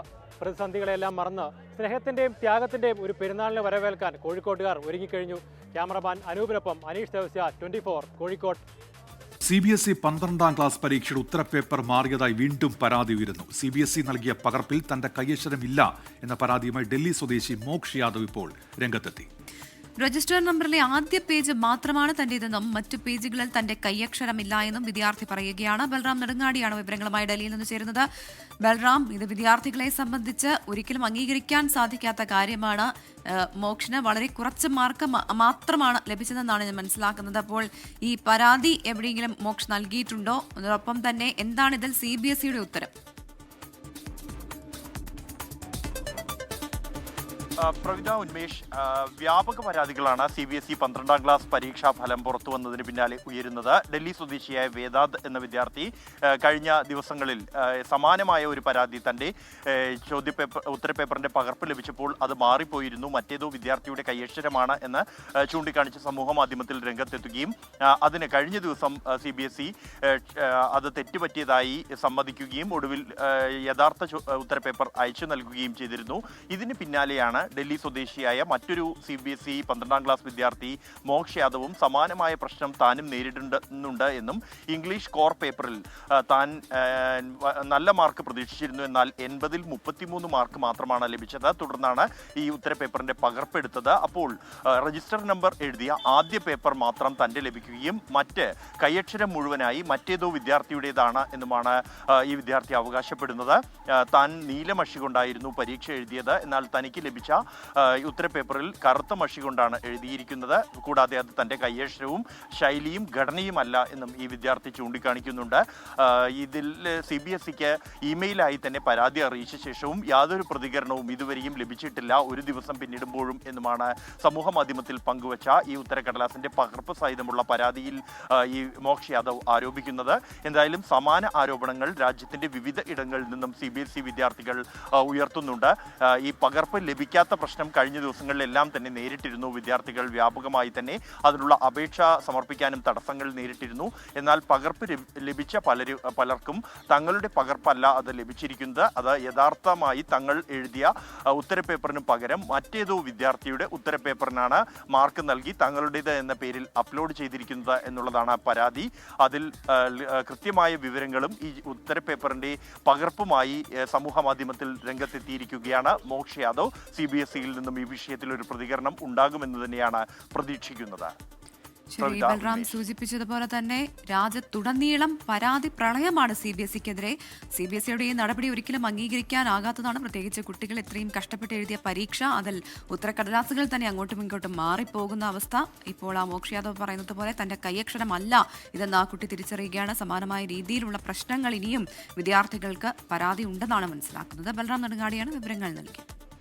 ആലപ്പുഴ ഹരിപ്പാട് നവജാത ശിശുവിനെ വലിച്ചെറിഞ്ഞ സംഭവത്തിൽ അമ്മയ്ക്കെതിരെ പോലീസ് ഇപ്പോൾ വധശ്രമത്തിന് കേസെടുത്തിരിക്കുകയാണ്. അവിവാഹിതയായ പെൺകുട്ടി മാനഹാനി ഭയന്ന് കുഞ്ഞിനെ കൊലപ്പെടുത്താൻ ശ്രമിച്ചുവെന്നാണ് FIR. കുഞ്ഞിന്റെ ആരോഗ്യനില തൃപ്തികരമാണ്. അശ്വിൻ പാലാഴി ആലപ്പുഴയിൽ നിന്ന് ചേരുകയാണ്. അശ്വിൻ, അമ്മയ്ക്കെതിരെ എന്തൊക്കെ വകുപ്പുകൾ ചുമത്തിയിട്ടുണ്ട്? എങ്ങനെയാണ് കേസിന്റെ വിവരങ്ങൾ? ഉന്മേഷ് പ്രവിത, ഇന്നലെ അർദ്ധരാത്രി 12:15 ഈ 19 വയസ്സുകാരി ഹരിപ്പാട് താലൂക്ക് ആശുപത്രിയിലെ ശുചിമുറിയിൽ വെച്ച് പ്രസവിക്കുന്നത്. കഠിനമായ വയറുവേദനയ്ക്ക് ചികിത്സയ്ക്ക് എത്തിയതായിരുന്നു 19-കാരി. ആശുപത്രിയിൽ എത്തിയപ്പോൾ തന്നെ ഡോക്ടർമാർ ഗർഭിണിയാണോ എന്ന സംശയം ചോദിക്കുകയും എന്നാൽ അങ്ങനെയല്ല എന്ന മറുപടി പെൺകുട്ടി നൽകുകയും ചെയ്തു. പിന്നീട് ശുചിമുറിയിലേക്ക് പോയ ശേഷമായിരുന്നു സംഭവങ്ങൾ ഉണ്ടായത്. പ്രസവിച്ച ശേഷവും ഇങ്ങനെ ഒരു സംഭവം പ്രസവിച്ചിട്ടില്ല എന്ന തന്നെയാണ് പെൺകുട്ടി ആശുപത്രി അധികൃതർക്ക് മറുപടി നൽകിയത്. പിന്നീട് കുഞ്ഞുകുട്ടിയുടെ കരച്ചിൽ ബാത്റൂമിന് പുറകിൽ നിന്ന് പറമ്പിൽ നിന്ന് കേട്ടതോടെ അവിടെ പോയി നോക്കിയപ്പോഴാണ് ചോര കുഞ്ഞിനെ കണ്ടെത്തുന്നത്. പിന്നീടാണ് ഈ പെൺകുട്ടി പ്രസവിച്ചെന്നും ബാത്റൂമിലെ ജനലിലൂടെ ഈ കുട്ടിയെ പുറത്തേക്ക് വലിച്ചെറിഞ്ഞു എന്നുമുള്ള വിവരം അറിയുന്നത്. പിന്നീട് നടത്തിയ ചോദ്യം ചെയ്യലിൽ പൊക്കിൾക്കൊടി തനിയെ വലിച്ചു പറിച്ചാണ് കുട്ടിയെ ഈ ജനലിനകത്തൂടെ പുറത്തേക്ക് എറിഞ്ഞതെന്നടക്കമുള്ള കാര്യങ്ങൾ പറയുകയും ചെയ്തിട്ടുണ്ട്. കുട്ടി ഇപ്പോൾ വണ്ടാനം മെഡിക്കൽ കോളേജ് ആശുപത്രിയിലെ ന്യൂബോൺ ICUയിൽ തുടരുകയാണ്. ഈ അമ്മയുടെ ആരോഗ്യനിലയും തൃപ്തികരമാണ്. അതിനിടെയാണ് ഹരിപ്പാട് പോലീസ് സംഭവത്തിൽ കേസെടുത്തിരിക്കുന്നത്. വധശ്രമത്തിനാണ് അമ്മയ്ക്കെതിരെ കേസെടുത്തിരിക്കുന്നത്. ഈ കുട്ടിയെ വലിച്ചെറിഞ്ഞാൽ മരണപ്പെടും എന്നുള്ള ബോധ്യത്തോടു കൂടി തന്നെയാണ് ജനലിലൂടെ വലിച്ചെറിഞ്ഞത് എന്നുള്ളതാണ് FIR-ൽ പറയുന്നത്. ഒപ്പം അവിവാഹിതയായ 19 വയസ്സുകാരി സമൂഹത്തിലുണ്ടാകാവുന്ന മാനഹാനി ഭയന്നാണ് ഇത്തരത്തിലൊരു പ്രവൃത്തിയിൽ ഏർപ്പെട്ടതെന്നും FIR-ൽ പറയുന്നുണ്ട്. ഒപ്പം ഇതിന്റെ മറ്റു വശങ്ങൾ എങ്ങനെയാണ് ഈ പെൺകുട്ടി ഗർഭിണിയാകാനുണ്ടായ സാഹചര്യമടക്കം പോലീസ് അന്വേഷണത്തിലുമാണ്. പ്രവിധ. അശ്വിൻ പാലാഴിയാണ് വിവരങ്ങൾ നൽകിയത്. ഇന്നലെയാണ് 19-കാരി പ്രസവത്തിന് ശേഷം കുഞ്ഞിനെ ജനലിലൂടെ വലിച്ചെറിഞ്ഞത്. കുഞ്ഞിനെ ആശുപത്രി അധികൃതർ കണ്ടെത്തുകയായിരുന്നു. പിന്നീട് ആ കുഞ്ഞിന് വേണ്ട ചികിത്സ നൽകുകയുമായിരുന്നു. ഇപ്പോൾ ആ അമ്മയ്ക്കെതിരെ കേസെടുത്തിരിക്കുന്നു എന്നുള്ളതാണ് വിവരം. തമിഴ്നാട് രാഷ്ട്രീയത്തിലേക്കാണ്. അണ്ണാ DMK പിളർപ്പിൽ ട്വിസ്റ്റ് തുടരുകയാണ്. CV ഷൺമുഖം പക്ഷത്തെ 4 MLA-മാർ ഇന്നലെ ജനറൽ സെക്രട്ടറി എടപ്പാടി K പളനിസ്വാമിയുമായി ചർച്ച നടത്തി. സമവായ ശ്രമങ്ങളുടെ ഭാഗമായാണ് ചർച്ചയെന്നാണ് സൂചന. ലത്തം വിശ്വനാഥൻ, K ഹരി, അരുൺമൊഴി ദേവൻ, രവി മനോഹരൻ എന്നിവരാണ് EPS-മായി ചർച്ച നടത്തിയത്. MLA-മാർക്കെതിരെ ലോക്ഭവനിലും സ്പീക്കർക്കും നൽകിയ പരാതികൾ പിൻവലിക്കണമെന്നതുൾപ്പെടെയുള്ള ആവശ്യങ്ങൾ CV ഷൺമുഖം പക്ഷം ഉന്നയിച്ചതായാണ് സൂചന. EPS-യുമായുള്ള ചർച്ചകൾക്കു ശേഷം CV ഷൺമുഖത്തിന്റെ വീട്ടിലും MLA-മാർ യോഗം ചേർന്നു. 5 MLA-മാർ നേരത്തെ EPS പക്ഷത്തേക്ക് എത്തിയിരുന്നു. ഇതോടെ EPS-ന് 27 MLA-മാരുടെ പിന്തുണ.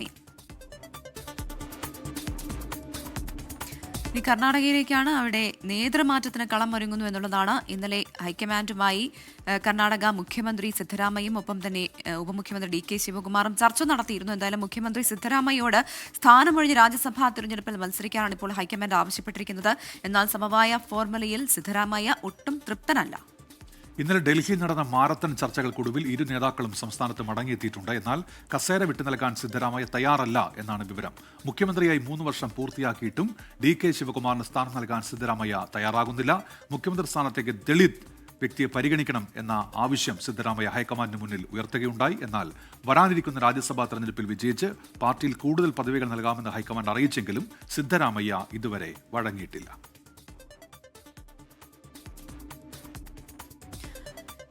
ഇന്നലെ നടന്ന മരണത്തിന്റെ കൂടുതൽ വിവരങ്ങളിലേക്കാണ്. കോഴിക്കോട് പന്തിരാങ്കാവിലെ 19-കാരൻ മരിച്ചത് സ്വയം വെടിവെച്ചെന്ന് പോലീസ്. മരണകാരണം വ്യക്തമല്ല.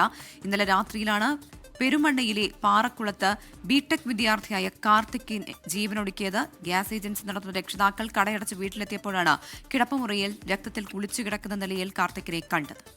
അനീഷ് ദേവസ്യ കോഴിക്കോട് നിന്ന് വിശദാംശങ്ങളുമായി ഇപ്പോൾ ചേരുന്നുണ്ട്. അനീഷ്, ഈ സംഭവത്തിന് പിന്നിൽ എന്താണെന്നാണ് പോലീസ് പറയുന്നത്? അനീഷ്. ഡോക്ടർ ഉന്മേഷ്, കോഴിക്കോട് പന്തീരങ്കാവിലാണ് 19-കാരനെ വെടിയേറ്റ് മരിച്ച നിലയിൽ വീട്ടിൽ കണ്ടെത്തിയിരിക്കുന്നത്.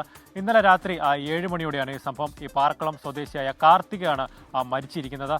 ഈ കാർത്തികന്റെ മാതാപിതാക്കൾ ഗ്യാസ് ഏജൻസി നടത്തുന്നവരാണ്. അവർ ഇന്നലെ രാത്രി 7 മണിയോടുകൂടി ഈ കടയടച്ച് വീട്ടിലെത്തിയപ്പോഴാണ് ഈ കാർത്തികനെ വീട്ടിനുള്ളിൽ വെടിയേറ്റ് മരിച്ച നിലയിൽ രക്തത്തിൽ കുളിച്ചു കിടക്കുന്ന നിലയിൽ കണ്ടെത്തിയത്. ഉടൻ തന്നെ അവർ കോഴിക്കോട് മെഡിക്കൽ കോളേജ് ആശുപത്രിയിൽ എത്തിച്ചെങ്കിലും ജീവൻ രക്ഷിക്കാനായില്ല. ഈ കാർത്തികിന്റെ നെറ്റിക്കാണ് വെടിയേറ്റിരിക്കുന്നത്. ഈ കാർത്തിക് ബിടെക് വിദ്യാർത്ഥി കൂടിയാണ്. അതുപോലെ തന്നെ ഈ തൊണ്ടയാട് റൈഫിൾ ക്ലബ്ബിലെ ഫയറിംഗ് പരിശീലനം നടന്ന ഒരാൾ കൂടിയാണ് ഈ കാർത്തിക്. ഇപ്പോൾ പോലീസിന്റെ ഒരു പ്രാഥമിക നിഗമനം അദ്ദേഹം സ്വയം ജീവൻ ഒടുക്കിയതാണെന്നാണ്. അതിൻ്റെ ഒരു മരണ കാരണം എന്താണെന്ന് ഇതുവരെ വ്യക്തമല്ല. ഏതായാലും അദ്ദേഹത്തിന്റെ മൃതദേഹം ഇപ്പോൾ പോസ്റ്റ്മോർട്ടം നടപടികൾക്കായി കോഴിക്കോട് മെഡിക്കൽ കോളേജ് ആശുപത്രിയിലേക്ക് മാറ്റിയിരിക്കുകയാണ്.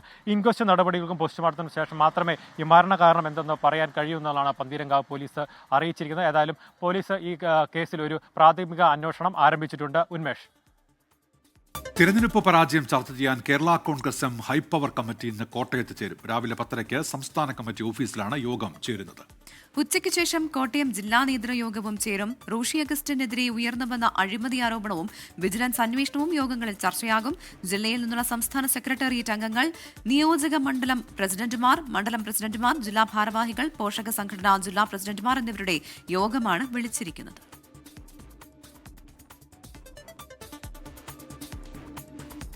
മോഡലിംഗിന്റെ മറവിലെ സെക്സ് റാക്കറ്റ് കേസിൽ 2 പ്രതികളുടെ കസ്റ്റഡി ഇന്ന് പൂർത്തിയാകും. അലീന, മഞ്ജിമ എന്നീ പ്രതികളുടെ കസ്റ്റഡി കാലാവധിയാണ് ഇന്ന് പൂർത്തിയാകുന്നത്.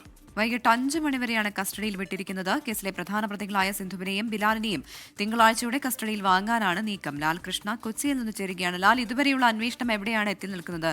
മറ്റു വിവരങ്ങൾ എങ്ങനെയാണ്? കേസുമായി ബന്ധപ്പെട്ടുകൊണ്ട് നിലവിലുള്ള പോലീസിന്റെ അനുമാനം എന്ന് പറയുന്നത് ഈ അലിനി, മഞ്ജിമ എന്ന് പറയുന്നവർ ഇടനിലക്കാരായി പ്രവർത്തിച്ചു എന്നുള്ളതാണ്. ഇവർ വഴിയാണ് കൂടുതൽ ആളുകളെ ഇറക്കി കണക്ട് ചെയ്യാൻ സാധിച്ചത് എന്ന രീതിയിലാണ് പോലീസിന് കണ്ടെത്താൻ സാധിച്ചിട്ടുള്ളത്. പക്ഷെ മറ്റാരെങ്കിലും ഇവർക്ക് പുറമെ ഈ മുഖ്യധാരയിലുള്ള ഇടനിലക്കാരായി മറ്റാരെങ്കിലും ഉണ്ടായിരുന്നോ എന്ന കാര്യത്തിൽ അന്വേഷണം നടക്കുന്നുണ്ട്. നിലവിലുള്ള കസ്റ്റഡി എന്ന് പറയുന്നത് 1.5 ദിവസത്തേക്കാണ്. അതായത് ഇന്നലെ ഉച്ചയോടുകൂടി കസ്റ്റഡിയിൽ ലഭിക്കുകയും ഇന്ന് വൈകിട്ട് 5 മണിക്കുള്ളിൽ കസ്റ്റഡി പൂർത്തിയാക്കി തിരിച്ചു കൊടുക്കേണ്ടതുണ്ട്. ഇരുവരെയും ഒന്നിച്ചിരുത്തി ചോദ്യം ചെയ്തതിന് പുറമെ ഇരുവരെയും മാറ്റിയിരുത്തിയും ചോദ്യം ചെയ്തിട്ടുണ്ട്. ഇവരിൽ നിന്ന് കിട്ടുന്ന വിവരങ്ങളുടെ അടിസ്ഥാനത്തിൽ മറ്റു കാര്യങ്ങൾ അറിയേണ്ടതുണ്ട്. അതിനു പുറമെ ഇവർ മുഖേന ഏതെങ്കിലും തരത്തിലുള്ള ഇൻഫ്ലുവൻസർമാരോ അല്ലെങ്കിൽ മറ്റേതെങ്കിലും രീതിയിൽ പ്രവർത്തിക്കുന്ന ആളുകളോ ഈ കേസുമായി ബന്ധപ്പെട്ടിട്ടുണ്ടോ, ഏതെങ്കിലും തരത്തിൽ ഇടനില നിന്നിട്ടുണ്ടോ എന്ന കാര്യങ്ങൾ കൂടിയാണ് പോലീസ് പരിശോധിക്കുന്നത്. ഈ മൊഴിക്ക് ശേഷമായിരിക്കും കേസിലെ മുഖ്യപ്രതികൾ എന്ന് സംശയിക്കുന്ന സിന്ധുവിൻ്റെയും ബിലാലിൻ്റെയും മൊഴി രേഖപ്പെടുത്തുക. അതുമായി ബന്ധപ്പെട്ടുള്ള ചോദ്യം ചെയ്യലുണ്ടാവുക. അതിന് അവരെ കസ്റ്റഡിയിൽ വാങ്ങുന്നതിന് മുന്നോടിയായിട്ടാണ് നിലവിൽ ഇരുവരുടെയും വിശദമായ ചോദ്യം ചെയ്യൽ നടക്കുന്നത്.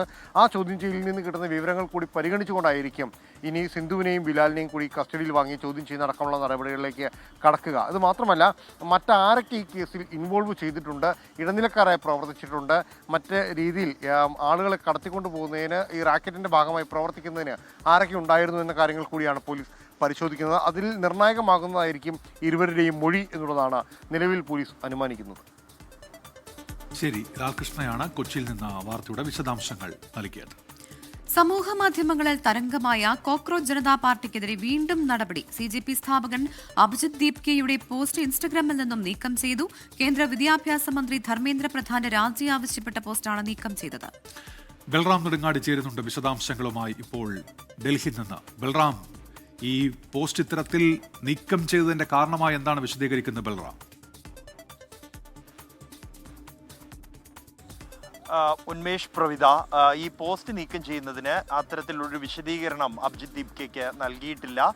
നിയമപരമായ കാരണങ്ങളെ തുടർന്ന് ഈ പോസ്റ്റ് നീക്കം ചെയ്യുന്നു എന്ന പതിവ് സന്ദേശം, അത് ചട്ടവിരുദ്ധമായ ഉള്ളടക്കം ഉള്ള വീഡിയോകളോ അല്ലെങ്കിൽ സന്ദേശങ്ങളോ പങ്കുവയ്ക്കുമ്പോൾ അത് സ്വയം അത് നീക്കം ചെയ്യുന്ന ഈ ഇൻസ്റ്റാഗ്രാമിൻ്റെ നടപടിയുടെ ഭാഗമായുള്ള സന്ദേശം മാത്രമാണ് അഭിജിത് ദീപ്കയ്ക്ക് ലഭിച്ചിരിക്കുന്നത്. എന്നാൽ ഒരു വീഡിയോ ആയിരുന്നു അഭിജിത് ദീപ്കെ CJPയുടെ ഔദ്യോഗിക അക്കൗണ്ടിൽ, ഇൻസ്റ്റാഗ്രാം അക്കൗണ്ടിൽ പങ്കുവച്ചിരുന്നത്. ആ വീഡിയോ സന്ദേശത്തിൽ ഏതാണ്ട് 1 മിനിറ്റിൽ താഴെ മാത്രം ദൈർഘ്യമുള്ള ആ വീഡിയോ സന്ദേശത്തിൽ പ്രധാനമായും സമീപകാലത്ത് CBSE പരീക്ഷ 12ാം ക്ലാസ് പരീക്ഷയുമായി ബന്ധപ്പെട്ട് ഉയർന്നു വരുന്ന വിദ്യാർത്ഥികളുടെ പരാതികളായിരുന്നു ഉന്നയിച്ചിരുന്നത്. അതിൽ പ്രത്യേകിച്ച് ഡൽഹി സ്വദേശിയായ വേദാന്ത് എന്ന വിദ്യാർത്ഥിയുടെ ഉത്തരക്കടലാസ് മാറിപ്പോയതുമായി ബന്ധപ്പെട്ടുള്ള പ്രശ്നം ഉന്നയിച്ചുകൊണ്ട് വിദ്യാഭ്യാസ മന്ത്രി ധർമ്മേന്ദ്ര പ്രധാൻ രാജിവെക്കണം എന്നുള്ള ആവശ്യമായിരുന്നു ആ വീഡിയോ സന്ദേശത്തിൽ.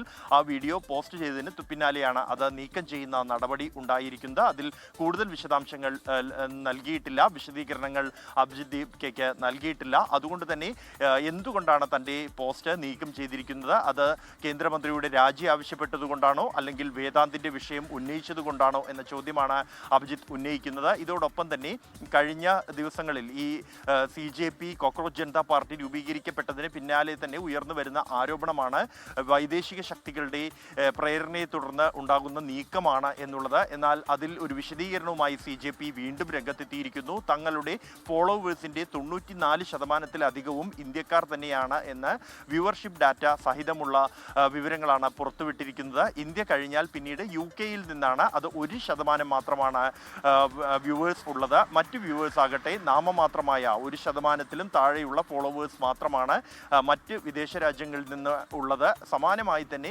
തങ്ങളുടെ വ്യൂവേഴ്സും ഇന്ത്യക്കാർ തന്നെയാണ് ബഹുഭൂരിപക്ഷവും എന്നാണ് CJP അവകാശപ്പെടുന്നത്. IPL എലിമിനേറ്ററിൽ ഇന്ന് സൺറൈസേഴ്സ് ഹൈദരാബാദ് രാജസ്ഥാൻ റോയൽസ് പോരാട്ടം രാത്രി 7:30 ന്യൂ ചണ്ഡീഗഡിലാണ് മത്സരം. ജയിക്കുന്നവർ 2ാം ക്വാളിഫയറിൽ ഗുജറാത്തുമായി ഏറ്റുമുട്ടും. ജയിക്കുന്നവർ മുന്നോട്ട്, തോൽക്കുന്നവർക്ക് പെട്ടി പാക്ക് ചെയ്യാം. IPL 19ാം സീസണിലെ ആദ്യ നോക്കൌട്ട് പോരാട്ടത്തിൽ സൺറൈസേഴ്സ് ഹൈദരാബാദും രാജസ്ഥാൻ റോയൽസും മുഖാമുഖം. 14 മത്സരങ്ങളിൽ 9 ജയം ഉൾപ്പെടെ 18 പോയിന്റുമായി ഹൈദരാബാദ് 3ാം സ്ഥാനത്തെത്തിയപ്പോൾ 16 പോയിന്റുമായിട്ടായിരുന്നു രാജസ്ഥാൻ അവസാന 4-ൽ ഇടം പിടിച്ചത്. വെടിക്കെട്ട് ബാറ്റർമാരാണ് ഇരു ടീമുകളുടെയും കരുത്ത്. Abhishek Sharma, Travis Head, Ishan Kishan, Heinrich Klaasen, Nitish Kumar Reddy. ഹൈദരാബാദിന്റെ ഈ പവർ പാക്ഡ് ബാറ്റിംഗ് യൂണിറ്റിന് രാജസ്ഥാന്റെ മറുപടി വണ്ടർ കിഡ് വൈഭവ് സൂര്യവംശി, യശസ്വി ജയ്സ്വാൾ എന്നിവരിലൂടെ. സീസണിൽ ഇതിനോടകം 53 സിക്സർ അടിച്ച വൈഭവ് സാക്ഷാൽ ക്രിസ് ഗെയിലിന്റെ 59 സിക്സറുകൾ എന്ന റെക്കോർഡ് മറികടക്കാമെന്ന പ്രതീക്ഷയിൽ കൂടിയായിരിക്കും ഇന്ന് ബാറ്റെടുക്കുക. 43 തവണ പന്ത് നിലം തൊടാതെ അതിർത്തി കടത്തിയ അഭിഷേക് ശർമ്മ രാജസ്ഥാൻ ബൗളേഴ്സിനും വെല്ലുവിളിയാകും. ബൗളിംഗിലേക്ക് വന്നാൽ ഹൈദരാബാദിനെ ക്യാപ്റ്റൻ പാറ്റ് കമ്മിൻസ് മുന്നിൽ നിന്ന് നയിക്കുമ്പോൾ രാജസ്ഥാന്റെ പ്രതീക്ഷകൾ ജോഫ്ര ആർച്ചറിലും രവീന്ദ്ര ജഡേജയിലുമാണ്. നേർക്കുനേർ കണക്കുകളിൽ ഹൈദരാബാദിനാണ് മുൻതൂക്കം. ഈ സീസണിലെ 2 എണ്ണം ഉൾപ്പെടെ 23-ൽ 14-ലും ജയം. രാജസ്ഥാന് ജയിക്കാനായത് 9 മത്സരങ്ങളിൽ. Sports desk 24. ലോകപ്രശസ്തമായ കാൻസ് ചലച്ചിത്രോത്സവത്തിൽ പ്രദർശനം നടത്തി കയ്യടികൾ വാങ്ങി മലയാളത്തിന്റെ ക്ലാസിക് ചലച്ചിത്രമാണ് അമ്മ അറിയാൻ. ജോൺ അബ്രഹാം സംവിധാനം ചെയ്ത ചിത്രത്തിലെ കേന്ദ്ര കഥാപാത്രത്തെ അവതരിപ്പിച്ച നടൻ ജോയ് മാത്യുവിന് കോഴിക്കോടിന്റെ ആദരം. കോഴിക്കോട്ടെ കൂട്ടുകാർ എന്ന പേരിലാണ് ജോയ് മാത്യുവിനെ ആദരിച്ചത്. രാഷ്ട്രീയ വിപ്ലവത്തിലേക്ക് നീങ്ങിയ യുവത്വത്തെ കറുപ്പിലും വെളുപ്പിലുമായി ആവാഹിച്ച് ജോൺ അബ്രഹാം തന്റെ മാസ്റ്റർ പീസ് തീർത്തത് 1986-ലാണ്. 40 വർഷങ്ങൾക്കിപ്പുറം കാൻ ഫിലിം ഫെസ്റ്റിവലിൽ റെഡ് കാർപ്പറ്റ് എൻട്രിയായി ആ ചിത്രം പ്രദർശിപ്പിച്ചപ്പോൾ മലയാള സിനിമയ്ക്ക് സുവർണ തിളക്കമായിരുന്നു. ചിത്രത്തിലെ കേന്ദ്ര കഥാപാത്രത്തെ അവതരിപ്പിച്ച ജോയ് മാത്യുവിനാകട്ടെ അഭിമാന നിമിഷവും. ആ ഒരു നിമിഷം ഒരു ആക്ടർ എന്നുള്ള രീതിയിലും അതിൻ്റെ ഒരു ആക്ടിവിസ്റ്റ് എന്നുള്ള രീതിയിലും ഒരു കോഴിക്കോട്ടുകാർ എന്നുള്ള രീതിയിലും ഞാൻ ഏറ്റവും അധികം അഭിമാനിച്ച നിമിഷമാണ്. ഒരു നടന് കിട്ടാവുന്ന, അവൻ്റെ ജീവിതത്തിൽ കിട്ടാവുന്ന ഒരു ഓസ്കാറിനേക്കാളും വലുത്, ഒരു ഭരത് അവാർഡിനേക്കാളും വലുതാണ് ആ റെഡ് കാർപ്പറ്റിലൂടെ പോയി അറ്റൻഡ് ചെയ്യാന്നുള്ളത്. അപ്പോൾ ഇതിൻ്റെ ഒരു അവസരം ഉണ്ടാക്കി തന്നത് കോഴിക്കോട്ടുകാരാണ്. പ്രേക്ഷകരിൽ നിന്നും പണം പിരിച്ചെടുത്ത് ജനകീയ കൂട്ടായ്മയിലൂടെ പിറന്ന അമ്മയറിയാൻ 40 വർഷങ്ങൾക്കിപ്പുറം സിനിമയുടെ കളർഫുൾ വേദിയിലെത്തിയതിൻ്റെ കഥ ഇങ്ങനെ. എനിക്കിഷ്ടമുള്ള സിനിമ എടുക്കുന്നു, ജനങ്ങളുടെ അടുത്ത് പണം പിരിച്ച് സിനിമ എടുക്കുന്നു, ജനങ്ങൾക്ക് വേണ്ടി സൗജന്യമായി കാണിക്കുന്നു. ഇതിൻ്റെ 16mm പ്രിൻ്റുകളായിട്ട് കേരളത്തിലെ പല ഭാഗങ്ങളിലും പോയ ഒരാളാണ് ഞാൻ അഭിനയിച്ച പടം ഞാൻ തന്നെ പെട്ടിയോ വന്ന് ഞാൻ തന്നെ കൊണ്ടുപോയി കാണിക്കുന്നത് അത്ഭുതകരമായ പരിപാടികൾ ഞാൻ ചെയ്തിട്ടുണ്ട്. അല്ലാതെ അഭിനയിച്ചിട്ട് കൂട്ടിട്ട് പോയി എന്നതല്ല. കോഴിക്കോട്ടെ കൂട്ടുകാർ എന്ന സംഘടനയാണ് ജോയ് മാത്യുവിനെ ആദരിച്ചത്. ചടങ്ങിൽ സാമൂഹ്യ രാഷ്ട്രീയ രംഗത്തെ പ്രമുഖരും പങ്കെടുത്തു. 24 കോഴിക്കോട്. തായ്ലൻഡിൽ നടക്കുന്ന mister and miss teen super globe ലോക മത്സരത്തിൽ ഇത്തവണ ഇന്ത്യയെ പ്രതിനിധീകരിക്കുക ഒരു മലയാളിയാണ്. ബംഗളൂരു സ്വദേശിയായ സഞ്ജു സൗമ്യ ദമ്പതികളുടെ മകൻ സ്വാതിക്. റാമ്പിൽ നിന്നും ബിഗ് സ്ക്രീനിലേക്ക് എത്തുകയാണ് തന്റെ ലക്ഷ്യമെന്ന് സ്വാതിക് പറയുന്നു.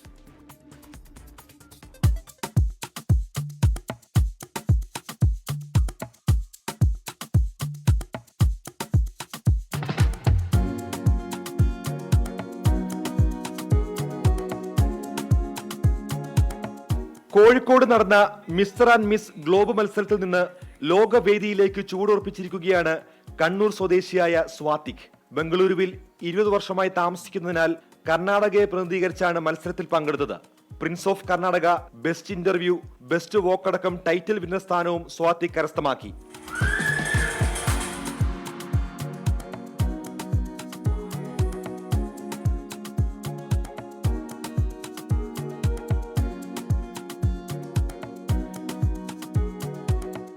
മോഡലിംഗ് ഈ റീൽസും ഇൻസ്റ്റാഗ്രാമിലോട്ടൊക്കെ കണ്ടിട്ടുണ്ട്. അതിനെ കൂടെ എൻ്റെ അമ്മയും അച്ഛനും സപ്പോർട്ട് ചെയ്തിട്ടുണ്ട്. അപ്പോൾ എനിക്കൊരു ആഗ്രഹം ഉണ്ടായിരുന്നു ഈ ഫീൽഡിലേക്ക് കയറാൻ. എനിക്കിനി ഇന്ത്യയിൽ റെപ്രസെൻറ്റേറ്റ് പോകണം എന്ന് വെച്ചാൽ നല്ലൊരു കാര്യമാണ്. അപ്പോൾ എനിക്ക് തോന്നുന്നു ഞാൻ എൻ്റെ ബെസ്റ്റ് ട്രൈ ചെയ്തിട്ട് വിജയിക്കാൻ നോക്കും. ബംഗളൂരു ക്രൈസ്റ്റ് അക്കാദമിയിലെ 8ാം ക്ലാസ് വിദ്യാർത്ഥിയായ സ്വാതിക് മുൻപും പല കോമ്പറ്റീഷനുകളിലും വിജയിയായിട്ടുണ്ട്.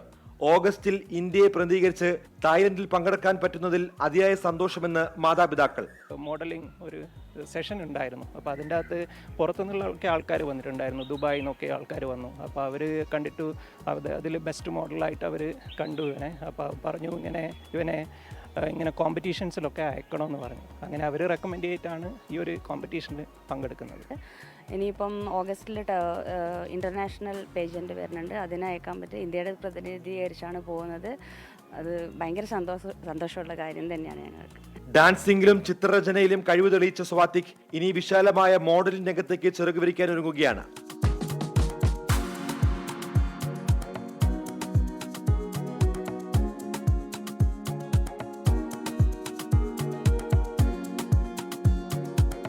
ബംഗളൂരുവിൽ നിന്നും ജിജീന്ദ്രനൊപ്പം സജു ചമക്കാലയിൽ 24. കേരളത്തിൽ കാലവർഷം എത്താനിരിക്കെ മുന്നൊരുക്കങ്ങൾ വിലയിരുത്താൻ വിവിധ വകുപ്പുകളിലെ മന്ത്രിമാരുടെ യോഗം ഇന്ന് ചേരും. ഓൺലൈനായി നടക്കുന്ന യോഗത്തിൽ ജില്ലാ കളക്ടർമാർ ഉൾപ്പെടെ പങ്കെടുക്കും. അതിനിടെ കാലവർഷം എത്താൻ വൈകുമെന്ന് കേന്ദ്ര കാലാവസ്ഥാ വകുപ്പ് അറിയിച്ചിരിക്കുകയാണ്. അജ്മൽ ദിറാറാണ് തിരുവനന്തപുരത്ത് നിന്ന് വിവരങ്ങളുമായി ചേരുന്നത്. അജ്മൽ, ഇന്നിപ്പോൾ ഏതെങ്കിലും ജില്ലയിൽ മഴ മുന്നറിയിപ്പുണ്ടോ? പ്രത്യേകിച്ച് വേനൽമഴ ശക്തമായിരുന്നു കഴിഞ്ഞ ദിവസങ്ങളിലൊക്കെ. മാത്രമല്ല, മഴ എത്താനിരിക്കെ ഇന്നിപ്പോൾ നിർണായക യോഗം നടക്കുന്നു. ആരൊക്കെ യോഗത്തിൽ പങ്കെടുക്കും? എന്തൊക്കെ ചർച്ചയാകും? പ്രവിധ, ഇപ്പോൾ നിലവിൽ ഇന്ന് ജില്ലകളിലൊന്നും മഴ മുന്നറിയിപ്പ് കേന്ദ്ര കാലാവസ്ഥാ വകുപ്പിൻ്റെ ഭാഗത്ത് നിന്ന് ഇതുവരെ പുറപ്പെടുവിച്ചിട്ടില്ല. ഏതായാലും കാലവർഷം എത്താനിരിക്കെ സംസ്ഥാനത്ത് ഇന്ന് ഇപ്പോൾ രാവിലെ തന്നെ ഈ മഴ മുന്നൊരുക്കങ്ങൾ വിലയിരുത്തുന്നതിന് വിവിധ വകുപ്പുകളുടെ യോഗം ഇന്ന് നടക്കുന്നുണ്ട്. ഓൺലൈനായി നടക്കുന്ന യോഗത്തിൽ കളക്ടർമാർ അടക്കം പങ്കെടുക്കും. ഇപ്പോൾ ഈ കാലവർഷം കേരളത്തിൽ എത്തുന്നതിന് മുന്നോടിയായി സാധാരണ ഈ ആരോഗ്യ വകുപ്പിൻ്റെ ഭാഗത്ത് നിന്ന് മഴക്കാല പൂർവ്വ ശുചീകരണങ്ങളുടെ ഭാഗമായുള്ള യോഗങ്ങൾ നടക്കാറുണ്ട്. അതിപ്പോൾ കഴിഞ്ഞ ദിവസം നടന്നിട്ടുണ്ടായിരുന്നു. അതിൻ്റെ മുന്നൊരുക്കങ്ങളൊക്കെ അതിൻ്റെ ഭാഗമായി സ്വീകരിച്ചിട്ടുണ്ട് എന്നാണ് ആരോഗ്യമന്ത്രി കെ മുരളീധരൻ അറിയിച്ചിട്ടുണ്ട്. അതോടൊപ്പം തന്നെ ഇന്നലെ ഈ പൊതുമരാമത്ത് വകുപ്പിൻ്റെ ഭാഗത്ത് നിന്ന് ഈ നമ്മുടെ കെട്ടിടങ്ങളൊക്കെ അതിൻ്റെ സുരക്ഷാ മുൻകരുതലുകളൊക്കെ ഉറപ്പാക്കുക, പ്രത്യേകിച്ച് മഴക്കാലങ്ങളിൽ അത് ഇടിഞ്ഞു വീഴാതെ അതിൻ്റെ ഭാഗങ്ങൾ പൊളിഞ്ഞു വീഴാതെയൊക്കെ ഇരിക്കാനുള്ള മുൻകരുതലുകളൊക്കെ സ്വീകരിക്കുന്നതിൻ്റെ ഭാഗമായുള്ള യോഗം പൊതുമരാമത്ത് വകുപ്പിൻ്റെ ഭാഗത്ത് ഇന്നലെ പി കെ ബഷീർ മിനിസ്റ്ററുടെ ഭാഗത്ത് നിന്ന് ഇന്നലെ ഒരു യോഗം വിളിച്ചിട്ടുണ്ടായിരുന്നു. അതിൻ്റെയും ചർച്ചകൾ ഇന്നലെ കഴിഞ്ഞിട്ടുണ്ടായിരുന്നു. അതുകൂടാതെയാണ് ഇന്ന് ഈ വകുപ്പുകൾ ഏകോപിപ്പിച്ചുകൊണ്ട് കാലവർഷം കേരളത്തിൽ എത്തുന്നതിന് മുമ്പായി സ്വീകരിക്കേണ്ട മഴ മുന്നൊരുക്കങ്ങളുടെ ഭാഗമായുള്ള യോഗം നടക്കുക. വിവിധ ജില്ലകളിലെ മഴക്കാലപൂർവ്വ ശുചീകരണങ്ങൾ, അതോടൊപ്പം തന്നെ ഇത്തരം മുൻകരുതലുകളുടെ ഭാഗമായുള്ള ചർച്ചകളൊക്കെ അതിൽ നടക്കും. അതുകൂടാതെ ഈ കാലവർഷം കേരളത്തിൽ എത്താൻ വൈകുമെന്നാണ് ഇപ്പോൾ നിലവിൽ കേന്ദ്ര കാലാവസ്ഥാ വകുപ്പിൻ്റെ ഭാഗത്തു നിന്നുള്ള മുന്നറിയിപ്പ്. കാരണം ഈ മാസം 26 കേരളത്തിൽ ഈ കാലവർഷം എത്തുമെന്നായിരുന്നു നേരത്തെ കേന്ദ്ര കാലാവസ്ഥാ വകുപ്പ് മുന്നറിയിപ്പ് നൽകിയിട്ടുണ്ടായിരുന്നെങ്കിൽ ഇപ്പോൾ അത് വൈകുമെന്ന് പറയുന്നു. അത് മെയ് 28-നും ജൂൺ 3-നും ഇടയിലാണ് കാലവർഷം കേരളത്തിൽ എത്തുക എന്നാണ് പറയുന്നത്. ഏതായാലും കാലവർഷം കേരളത്തിൽ എത്തിയിട്ടില്ലെങ്കിലും ഇപ്പോഴും വേനൽമഴ ശക്തമായി തുടരുന്നുണ്ട്. പല ഭാഗങ്ങളിലും ഇന്നലെയും ഇന്ന് രാവിലെയും ഒക്കെ ആയിട്ട് വേനൽമഴ ഇപ്പോഴും ശക്തമായി തന്നെ തുടരുന്നുണ്ട്. പ്രഭിത, തമിഴ്നാട് ഗൂഡല്ലൂരിൽ കാട്ടാനയുടെ ആക്രമണത്തിൽ 14-കാരൻ മരിച്ച സംഭവത്തിൽ പ്രതിഷേധം. ഗൂഡല്ലൂർ പാക്രൻ സ്വദേശി മിസ്ഹബാണ് ടൗണിൽ നിന്ന് വീട്ടിലേക്ക് വരുന്നതിനിടെ കാട്ടാനയുടെ ചവിട്ടേറ്റ് മരിച്ചത്. കാളിദാസൻ ദേവത്വം വയനാട്ടിൽ നിന്ന് ചേരുന്ന വിവരങ്ങളുമായി. കാളിദാസൻ, എന്തൊക്കെയാണ് വിശദാംശങ്ങൾ? ഉന്മേഷ്, ഇന്നലെ 8 മണിയോടെയാണ്, വൈകിട്ട് 8 മണിയോടെയാണ് ഇത്തരത്തിൽ ഗൂഡല്ലൂരിൽ വെച്ച് കാട്ടാനയാക്രമണത്തിൽ 14-കാരന് ജീവൻ നഷ്ടമായത്. ശേഷം സ്വകാര്യ ആശുപത്രിയിലേക്ക് എത്തിച്ചിരുന്നു, എന്നാൽ ജീവൻ രക്ഷിക്കാനായിരുന്നില്ല. അത്രത്തോളം ഗുരുതരമായി പരിക്കേറ്റിരുന്നു. പിന്നീട് ബത്തേരി താലൂക്ക് ആശുപത്രിയിലേക്ക് മൃതദേഹം മാറ്റിയപ്പോൾ വലിയ പ്രതിഷേധം അവിടെ ഉയർന്നിരുന്നു. ഗൂഡല്ലൂർ MLA ദ്രാവിഡ മണിക്കെതിരെ വലിയ രീതിയിലുള്ള പ്രതിഷേധം ഉയർന്നിരുന്നു. കുറെ നാളുകളായി അവിടെ കാട്ടാനശല്യം ഉണ്ട് എന്നുള്ളത് ആരോപിച്ചാണ് പ്രതിഷേധമുണ്ടായിരുന്നു. ഒപ്പം തന്നെ മൃതദേഹം തമിഴ്നാട്ടിലേക്ക് എത്തിച്ച് അവിടെ നിന്ന് പോസ്റ്റ്മോർട്ടം നടപടികൾ പൂർത്തിയാക്കി ഈ കേസ് ഒതുക്കി തീർക്കാനാണ് ശ്രമം എന്നുള്ള രീതിയിലൊക്കെയായിരുന്നു പ്രതിഷേധക്കാരുടെ ആരോപണം. എന്തായാലും നിലവിൽ ബത്തേരി താലൂക്ക് ആശുപത്രിയിലാണ് മൃതദേഹമുള്ളത്. പോസ്റ്റ്മോർട്ടം നടപടികൾ ഇന്ന് രാവിലെ പോസ്റ്റ്മോർട്ടം നടപടികൾ ആരംഭിക്കുമെന്നുള്ളതും കൂടിയാണ് ലഭിക്കുന്ന വിവരം.